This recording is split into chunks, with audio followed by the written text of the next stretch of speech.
I emceed a local TEDx event a few weeks ago, and it's an interesting experience. You know, watching 11 incredibly diverse people share a singular moment. A moment when they stand on the stage alone in front of several hundred people. Plus, who knows how many watching the live stream. And then they deliver 10 to 18 minutes of brilliance. At least that's the plan. And you know what? For the most part, they pulled it off. In fact, most of them rose to the occasion and delivered a talk that was better than any of the rehearsals that I'd seen them do. And that was my experience too when I delivered my own TEDx talk. But it doesn't always happen this way, does it? I mean, some people don't rise to the occasion. Now, why is that? Why are some people able to produce under pressure while others choke? Well, there are a lot of contributing factors, but there were three things in particular that I noticed about these 11 people. Number one, they were prepared. Each of the people who spoke on that day, they'd been practicing their brief little talk for months. Most of them had delivered their talk out loud at least once a day for 5, 6, 7, 8 weeks or more.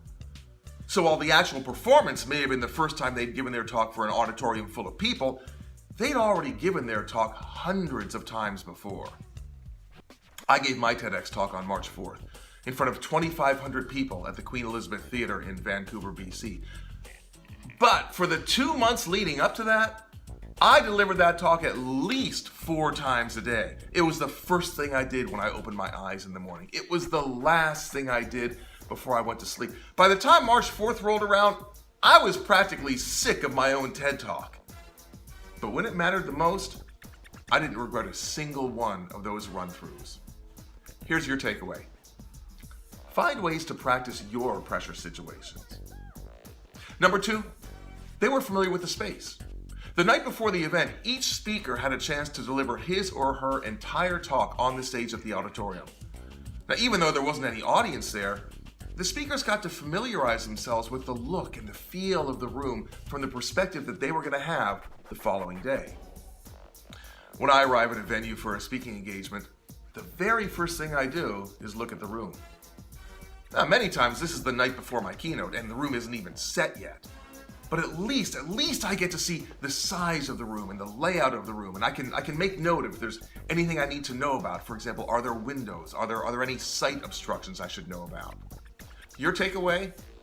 Become familiar with the physical space of your pressure situation beforehand.